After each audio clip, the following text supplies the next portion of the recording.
Madam, ഡൽഹിയിൽ തിരഞ്ഞെടുപ്പ് കാലമാണ്. AAPക്ക് വലിയ തിരിച്ചടി ഉണ്ടായിരിക്കുന്നു. അവരുടെ 8 MLAമാർ രാജിവെച്ചു. ഡൽഹിയിലെ രാഷ്ട്രീയം എങ്ങോട്ടാണ് പോകുന്നത്? തീർച്ചയായും പ്രസക്തമായിട്ടുള്ളൊരു ചോദ്യമാണ്. ഇപ്പോഴത്തെ ഒരു കറണ്ട് ഇത് വെച്ച് നോക്കുകയാണെങ്കിൽ വളരെ വലിയൊരു എന്താ പറയുക ഒന്നാമത് അരവിന്ദ് കെജ്രിവാൾ എന്നുള്ള ഒരാളുടെ ഒരു ഇമേജിൽ കെട്ടിപ്പൊക്കിയ ഒരു ഇതാണ് നമ്മുടെ ആം ആദ്മി പാർട്ടി. അപ്പോൾ ആ പ്രതിച്ഛായ എന്താണ്? ആ പ്രതിച്ഛായ എന്ന് പറയുമ്പം കെട്ടിപ്പൊക്കിയ ഒരു പ്രതിച്ഛായ മാത്രമായിരുന്നു എന്ന് കുറേയെങ്കിലും ജനങ്ങൾക്ക് ഇന്ന് ബോധ്യമായിട്ടുണ്ട്. ആദ്യത്തെ ഇതിൽ നിന്ന് കഴിഞ്ഞ തെരഞ്ഞെടുപ്പ് നമുക്കറിയാമല്ലേ, വളരെ തിരിച്ചു വന്നൊരു വരവായിരുന്നു. അത് ഒന്നാമതൊരു കാര്യം എന്ന് പറയുമ്പോൾ ഡൽഹിയുടെ നോക്കിക്കഴിഞ്ഞ് കഴിഞ്ഞാൽ നമ്മുടെ അവിടെ സിറ്റിസൺസ് എന്ന് പറയുമ്പോൾ 2 രീതിയിലാണ്. ഒന്ന് ഒരു മെട്രോപൊളിറ്റായിട്ടുള്ള സിറ്റിയിൽ ഒരു നമ്മൾ പറയും ആവറേജിന് മുകളിലായിട്ടുള്ള കുറേ എലൈറ്റ് ഗ്രൂപ്പ് ഓഫ് പീപ്പിൾ ഉണ്ട്, എബോവ് മിഡിൽ ക്ലാസ് ആയിട്ടുള്ള ആൾക്കാരുണ്ട്. അത് കഴിഞ്ഞാൽ പിന്നെ ഉള്ളതെന്ന് പറയുമ്പോൾ നമുക്കറിയാം കൂടുതൽ ഗലികൾ അങ്ങനത്തെ ഒരു ചേരി ആ ഒരു ഇതാണ്. അപ്പോൾ ഈ സൗജന്യമായിട്ട് കിട്ടി, അതായിരുന്നല്ലോ ഈ ഒരു ഗവൺമെൻറ്റിൻ്റെ വെള്ളം, കറണ്ട്, ഇലക്ട്രിസിറ്റി വലിയ പ്രഖ്യാപനങ്ങളായിരുന്നു അല്ലേ. അപ്പോൾ അങ്ങനെ കിട്ടിക്കഴിയുമ്പോഴേക്കും ജനങ്ങൾക്ക് തീർച്ചയായും അത് വലിയൊരു ആശ്വാസമാണ്. അപ്പോൾ നമുക്കിവിടെ അറിയാം, ഇവിടെ ഭരണം എത്ര മോശമായിരുന്നിട്ട് പോലും കേരളം തന്നെ ഒന്ന് നോക്കിക്കഴിഞ്ഞാൽ എത്ര മോശം ഭരണമായിട്ടും പോലും കിറ്റ് കൊടുത്തു കഴിഞ്ഞിട്ട് വീണ്ടും നമുക്ക് കണ്ടതാണ് എത്രമാത്രം ഇഷ്യൂസ് ഉണ്ടായിട്ട് പോലും 2ാം വരവ് അല്ലെങ്കിൽ അത് 3ാം വരവിലേക്ക് നമുക്കറിയില്ല എന്താ സംഭവിക്കുന്നതെന്ന്.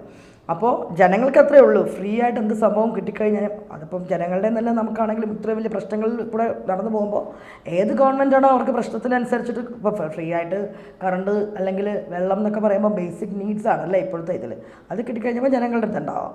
പക്ഷേ ഈ ഒരു പൊളിറ്റിക്സിൽ 8 MLAമാരെന്ന് പറയുമ്പോൾ ശരിക്കും ആ ഓരോ MLAമാരും പ്രതിനിധീകരിക്കുന്ന ഒരു ഏരിയ ഉണ്ടാവും.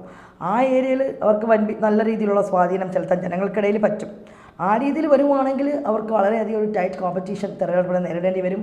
പിന്നെ പ്രതിച്ഛായ മാറിക്കഴിഞ്ഞു. അരവിന്ദ് കെജ്രിവാളിനപ്പുറം AAPക്ക് ഉയർത്തിക്കാട്ടാനായിട്ട് വേറൊരു നേതാവില്ല. പക്ഷേ അയാളുടെ ഒരു 1 മാൻ ആ ഒരു ഇതിൽ നിന്ന് തന്നെയാണ്. അപ്പോൾ നമുക്ക് പറയാം BJP എന്ന് പറയുമ്പോൾ മോദി, നമുക്ക് ബാക്കിയുള്ള എല്ലാ ഏരിയാസിലും വലിയ പ്രാദേശിക നേതാക്കന്മാർക്ക് അപ്പുറം മോദി എന്ന് പറഞ്ഞൊരു ബിഗ് ഫിഗറിനെ കാണിച്ചിട്ടാണ് അവിടെയാണ് നമ്മുടെ കോൺഗ്രസിൻ്റെ ഒരു അപജയം എന്ന് പറയുമ്പം അവർക്ക് ഉയർത്തി കാണിക്കുന്ന ലീഡർ എന്ന് പറയുമ്പം ആ ഒരു ലീഡറിനെ ഇന്ന് മറ്റൊരു രീതിയിൽ എന്താ പറയുക ഒരുപാട് ഇഷ്യൂസും അങ്ങനെയൊക്കെ ഉണ്ട്. അവർക്ക് കാണിക്കാനായിട്ട് ഉയർത്തി കാണിക്കാൻ ഗാന്ധി ഫാമിലി അല്ലെങ്കിൽ ആ ഒരു എന്താ പറയുക ആ ഒരു കുടുംബാധിപത്യത്തിന് അപ്പുറം വേറൊരു ലീഡറിനെ ഇല്ല എന്ന് വരുമ്പോഴാണ് അവർക്ക് എപ്പോഴും അവർ നേരിടുന്ന ഒരു വെല്ലുവിളി. ഇപ്പം അരവിന്ദ് കെജ്രിവാൾ എന്ന് പറയുമ്പം സമൂഹത്തിൽ ആദ്യം വന്നത് എങ്ങനെയാണോ വലിയൊരു മിഡിൽ ക്ലാസ് ആൾക്കാർക്ക് വേണ്ടി നിലയുറപ്പിക്കുന്ന സാധാരണക്കാരൻ്റെ ആൾ എന്നുള്ള രീതിയിൽ വലിയ ഇമേജ് ബിൽഡപ്പൊക്കെ ചെയ്തു വന്ന ആളാണ്. പിന്നീട് നമ്മൾ മനസ്സിലാക്കി ഏറ്റവും വലിയൊരു അഴിമതിക്കാരൻ എന്നുള്ള രീതിയിൽ അയാളെ പൊളിച്ചടക്കി അല്ലേ. സത്യമായിരുന്നു അത് ആദ്യമൊക്കെ തോന്നി കള്ളക്കേസാണോ എന്നൊക്കെ തോന്നിയെങ്കിലും പിന്നീട് മനസ്സിലാവുന്നത് വ്യക്തമായിട്ട് അയാളും മറ്റ് രാഷ്ട്രീയക്കാരിൽ നിന്നൊന്നും വിഭിന്നനല്ല. ജനങ്ങൾ എന്താണോ വിചാരിച്ചിരുന്നത് ഏറ്റവും വലിയ ആ ഒരു ആം ആദ്മിക്ക് ആദ്യത്തെ വർഷങ്ങളിലൊക്കെ ഉണ്ടായിരുന്ന ഒരു ഇമ്പാക്റ്റ് ഉണ്ട്. കേരളത്തിൽ പോലും ആം ആദ്മി നമുക്കറിയാം എഴുത്തുകാരി സാറ അവരൊക്കെ ഉണ്ടായിരുന്നല്ലോ, ആം ആദ്മിയുടെ കൂടെ സഞ്ചരിച്ച ആൾക്കാരാണ്. ഒരുപാട് പേരും അങ്ങനെ പോയവരാണ്. അത് കഴിഞ്ഞ് 2ാമത്തെ വർഷവും അവർ വളരെ ഇതിൽ തന്നെ തിരിച്ചു വന്നു. പക്ഷെ ഇപ്പോൾ സ്വാതി മൽവാലൊക്കെ മിനിഞ്ഞാന്നും ഒരു വലിയ പ്രതിഷേധം മാലിന്യ പ്രശ്നങ്ങളുമായിട്ട് അവരുടെ വീട്ടിലെ മുന്നിൽ കെജ്രിവാളിൻ്റെ മുന്നിൽ പോയിട്ട് വേസ്റ്റൊക്കെ ഇട്ടു എന്ന് പറഞ്ഞിട്ട് വാർത്തകളുണ്ടായിരുന്നു. അറസ്റ്റ് ചെയ്തെന്ന് തോന്നുന്നല്ലേ. പിന്നെ അവർ നേരിടേണ്ടി വന്ന ഇഷ്യൂസ് ഉണ്ട്. അപ്പം ആം ആദ്മി പാർട്ടിക്കുള്ളിൽ തന്നെ വലിയ രീതിയിലുള്ള പ്രശ്നങ്ങൾ മുതലാക്കാൻ BJPക്ക് കഴിയുമോ? BJPയുടെ ഒരു പ്രശ്നം എന്താണെന്ന് വെച്ച് കഴിഞ്ഞാൽ തീർച്ചയായും ഡൽഹിയിൽ അവർക്കൊരു ലീഡറിനെ ഉയർത്തി കാണിക്കാനില്ല. ബാക്കി എല്ലാ സംസ്ഥാനങ്ങളിലും പിന്നീട് കാണിക്കാനായിട്ടൊരു മുഖമുണ്ട്. മഹാരാഷ്ട്ര തൊട്ട് അല്ലേ ഓരോരുത്തർക്കും കാണിക്കാനായിട്ട് ഒരു നല്ലൊരു ജനങ്ങൾക്കിടയിൽ നിൽക്കുന്ന ഒരു ഫേസ് എന്ന് പറഞ്ഞ് കാണിക്കാനുണ്ട്. ഡൽഹിയിൽ അവിടെ ഇല്ല. അപ്പം കെജ്രിവാൾ നമുക്കറിയാം മോദിക്കെതിരെ ഒരു പ്രതിയോഗിയെ കാണിക്കാൻ കോൺഗ്രസ് പരാജയപ്പെട്ടു പോയതുകൊണ്ടാണ് വീണ്ടും കോൺഗ്രസ്സിന് എന്താ പറയുക റിപ്പീറ്റഡ്ലി ആ ഒരു ജയം മോദിക്ക് ആ ഗവൺമെൻറ്റിന് കിട്ടുന്നു, ഇവിടെ കിട്ടുന്നില്ല. കാരണം എപ്പോഴും നമുക്ക് നേരെ ഉയർത്തി കാണിക്കാനും നമുക്ക് ഫേസ് ടു ഫേസ് ആയിട്ട് നിൽക്കാനുള്ളൊരു എതിരാളി അതേപോലെ ഒരു ആളായിരിക്കണം. പക്ഷേ ഡൽഹിയിൽ അങ്ങനെ ഇല്ല. ഡൽഹിയിൽ ഇല്ലാത്തതുകൊണ്ട് തന്നെയാണ് ഇയാൾ വീണ്ടും പക്ഷേ ഇവിടെ കേരള രാഷ്ട്രീയത്തിൽ ഇപ്പോൾ നോക്കുമ്പോൾ പിണറായി വിജയൻ അവിടെ നമുക്ക് സംസാരിക്കാം. പിണറായി വിജയൻ എന്നുള്ള ആൾക്കെതിരെ നമ്മുടെ ഇപ്പോൾ കോൺഗ്രസ്സിൽ നല്ല ഏബിളായിട്ടുള്ള ആൾക്കാരുണ്ട്. പക്ഷേ എന്താണ് ഇയാൾക്കെതിരെ നിൽക്കാനുള്ള കോൺഗ്രസിൻ്റെ നേതാവെന്ന് പറഞ്ഞ് സുധാകരൻ തീർച്ചയായും ശക്തനായിട്ടുള്ള നേതാവായിരുന്നു. പക്ഷെ അപ്പോഴും എന്താണ് പടലപ്പിണക്കങ്ങൾ ഈ ഗ്രൂപ്പിസം വരുമ്പോൾ അവിടെ ശക്തനായിട്ട് നിൽക്കുന്നു. ഇപ്പം പക്ഷേ കെജ്രിവാൾ ഫേസ് ചെയ്യാൻ പോകുന്ന വലിയൊരു ഇഷ്യൂ ഇത് തന്നെയാണ്. സ്വന്തം പാളയത്തിനുള്ളിൽ തന്നെ പട നയിക്കപ്പെട്ട് കഴിഞ്ഞിരിക്കുന്നു. 8 MLAമാർ രാജിവെച്ചു എന്ന് പറയുമ്പം പ്രശ്നം ചെറുതല്ല, വളരെ വലുതാണ്. അതാത് കോൺസ്റ്റിറ്റ്യുവൻസീസിൽ ആൾക്കാരുടെ ഇടയിലേക്ക് ഇമ്പാക്റ്റ് ഉണ്ടാക്കാൻ MLAമാർക്ക് പറ്റുമായിരിക്കും. അപ്പോഴും ടൈറ്റ് കോമ്പറ്റീഷൻ ഉണ്ടെന്ന് പറയുമ്പോഴും BJP അല്ലെങ്കിൽ മറ്റൊരു പാർട്ടിക്ക് അവിടെ വരാൻ പറ്റുമോ എന്ന് ചോദിച്ചു കഴിഞ്ഞാൽ സംശയം. കോൺഗ്രസിൻ്റെ അവസ്ഥ എന്തായിരിക്കും? ചിലപ്പോൾ അവർ ഈ മത്സര ശേഷം കുറച്ച് MLA-മാരുണ്ടെങ്കിൽ അവർക്ക് AAP-യുമായി ഒരു സഖ്യം ഉണ്ടാക്കാമല്ലോ. ആദ്യത്തെ രീതിയിലൊക്കെ കോൺഗ്രസ് എനിക്ക് തോന്നിയിട്ടുണ്ട് അവർക്കൊപ്പം ഒരുമിച്ച് നടന്ന് പൊയ്ക്കൊണ്ടിരുന്നതാണ്. ഇപ്പം രണ്ടും രണ്ട് രീതിയിലുള്ള സ്പ്ലിറ്റ് ഭയങ്കര കോൺഗ്രസ്സിന് മനസ്സിലായിട്ടുണ്ടല്ലേ അരവിന്ദ് കെജ്രിവാൾ എന്താണെന്നും കോൺഗ്രസ് എന്താണെന്ന് രണ്ടാളും അങ്ങോട്ടും ഇങ്ങോട്ടും പലതും വിളിച്ചു പറഞ്ഞു. രാഷ്ട്രീയമാണ്, സ്ഥായിയായ ശത്രുക്കളില്ല, ഒരുപക്ഷെ മുന്നോട്ട് പോകാം. ഇനി കെജ്രിവാൾ കൂട്ടുകെട്ടിൽ ഡൽഹിയിൽ ഭരണം പിടിക്കാൻ കാരണം അല്ലെങ്കിൽ ഒന്നുകിൽ MLA-മാർ ഇപ്പോൾ സ്പ്ലിറ്റായി നിൽക്കണം MLA-മാർക്കൊപ്പം നിന്ന് കോൺഗ്രസ് കയറി. കാരണം ഞാൻ ആലോചിച്ച് നോക്കുകയാണല്ലേ ഷീലാ ദീക്ഷിതൊക്കെ കണ്ടിന്യൂസ് ആയിട്ട് കോൺഗ്രസിൻ്റെ കയ്യിലിരുന്ന ഒരു പ്ലേസ് ആയിരുന്നു ഡൽഹി എന്ന് പറയുമ്പോൾ.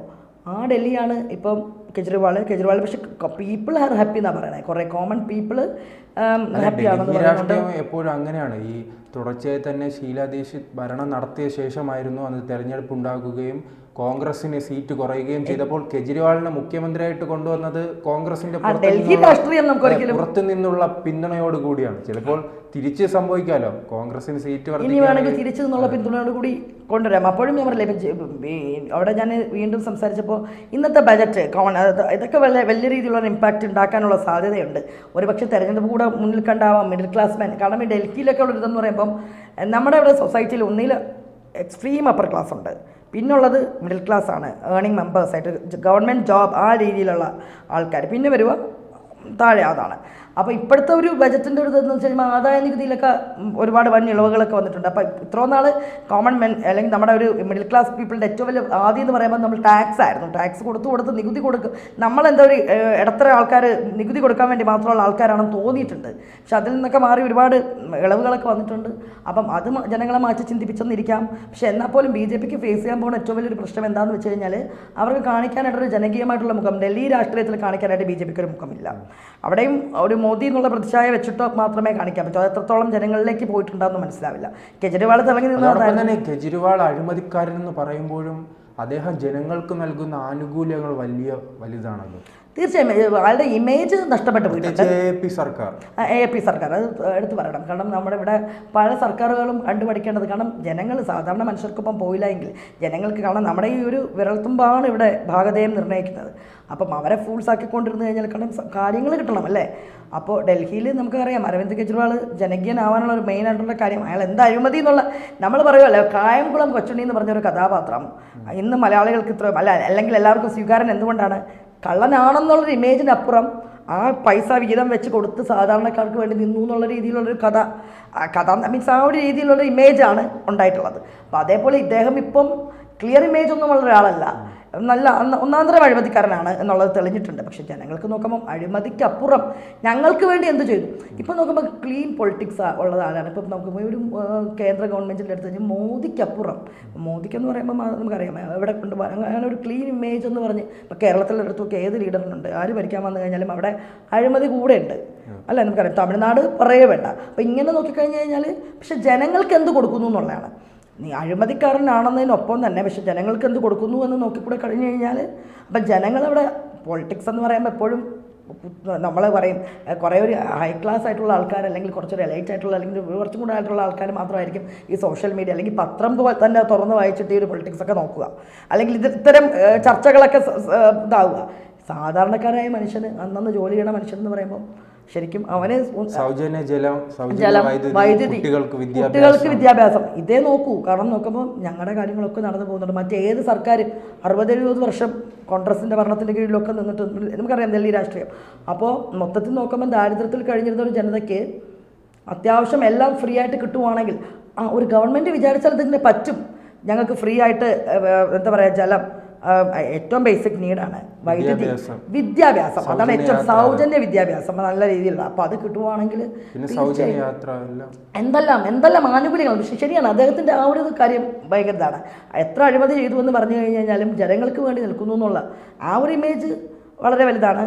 അപ്പം പ്രതിച്ഛായകൾക്ക് അപ്പുറം ജനങ്ങൾ വോട്ട് ചെയ്യുവാണെങ്കിൽ വീണ്ടും എനിക്ക് തോന്നുന്നുണ്ട് ടൈറ്റ് കോമ്പറ്റീഷൻ ഫേസ് ചെയ്യും. ഒരു ഈസി വോക്ക് ഓവർ ഒന്നും ആയിരിക്കില്ല.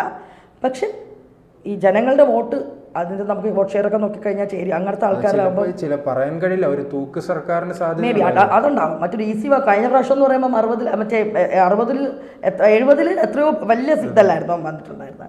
പക്ഷെ ഇപ്രാവശ്യം അതൊന്നും വരില്ലായിരിക്കാം. ഫേസ് ചെയ്യുമായിരിക്കും. പക്ഷേ തൂക്ക് സർക്കാർ, അത് പറഞ്ഞ പോലെ തൂക്ക് സർക്കാരിനുള്ള ഇത് കാണുന്നുണ്ട്. അവിടെ ഒരു പക്ഷേ കോൺഗ്രസ് ആയിരിക്കാം ബുദ്ധിപൂർവ്വം കളിക്കുക.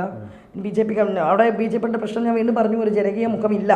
ഒരു ഡൽഹി രാഷ്ട്രീയം എന്ന് പറഞ്ഞ് BJPക്ക് കാണിക്കാനായിട്ട് ഇതുവരെ ഒരു അതില്ല. ബാക്കി എല്ലാ സംസ്ഥാനങ്ങളിലും ഉണ്ട് എന്ന് പറയാം, പക്ഷെ ഇവിടെ ഇല്ല. ഈവൻ കേരളത്തിലാണെങ്കിൽ പോലും കാണിക്കാനായിട്ട് കുറച്ച് മുഖങ്ങളുണ്ട്, ജനകീയമായിട്ടുള്ള മുഖങ്ങളുണ്ട് അല്ലേ. പക്ഷെ അവിടെ അതങ്ങനെ ഇല്ലാത്തത് കിട്ടുന്നതുകൊണ്ട് അത് വലിയൊരു ഡ്രോബാക്കാണ്. അപ്പോൾ തൂക്ക് മന്ത്രിസഭ വരും, ഡൽഹി രാഷ്ട്രീയം. പക്ഷെ എന്നാലും പറയുന്ന ഒരു കാര്യമുണ്ട്, ജനങ്ങൾക്ക് വേണ്ടിയിട്ട് ഒരു സർക്കാരിന് ഇത്രയൊക്കെ ചെയ്യാൻ പറ്റുമെന്ന് കെജ്രിവാൾ കാണിച്ചു തന്നിട്ടുണ്ട്. മറ്റ് സംസ്ഥാനങ്ങളിലുള്ള മുഖ്യമന്ത്രിമാരും ഒക്കെ ആ ഒരു സ്റ്റെപ്പ് ഫോർവേഡ് ചെയ്യുവാണെങ്കിൽ എപ്പോഴും അടിസ്ഥാന വർഗ്ഗത്തിന് കൂടെ പല കാര്യങ്ങളും ചെയ്തു കൊടുത്തു കഴിഞ്ഞാൽ, അല്ല ഒരു മന്ത്രി അല്ലെങ്കിൽ ഒരു ഇതെന്ന് പറയുമ്പോൾ നേതൃത്വം എന്ന് പറയുമ്പോൾ കോമൺ പീപ്പിളിൻ്റെ കാര്യങ്ങൾ അവർക്ക് വേണ്ടിയിട്ടാണല്ലോ പ്രശ്നങ്ങളും കൂടെ നിൽക്കേണ്ടത്. അപ്പോൾ അങ്ങനെ കൂടെ ചെയ്ത് ഇതൊക്കെ ചെയ്യാൻ പറ്റും എന്ന് ഇയാൾ കാണിച്ചു തന്നിട്ടുണ്ട്. അത് വലിയൊരു കാര്യമാണ് കേട്ടോ. കാരണം ഇതൊക്കെ മറ്റുള്ളവർ നമുക്ക് തോന്നിയിട്ടുണ്ട് ഇതൊക്കെ പറ്റുന്ന കാര്യങ്ങളാണോ എന്ന് വിചാരിച്ചിരുന്നിടത്ത് പറ്റും എന്ന് കാണിച്ചു കൊടുത്ത ഒരു സർക്കാരാണ് അരവിന്ദ് കെജ്രിവാൾ. പിന്നെ നല്ല ഒന്നാന്തരം അഴിമതിക്കാരനാണ്, പ്രവൃത്തി വേറെ വാചകം വേറെ എന്നുള്ള രീതിയിലൊക്കെ കണ്ടിട്ടുണ്ട്. നമുക്ക് നോക്കാം.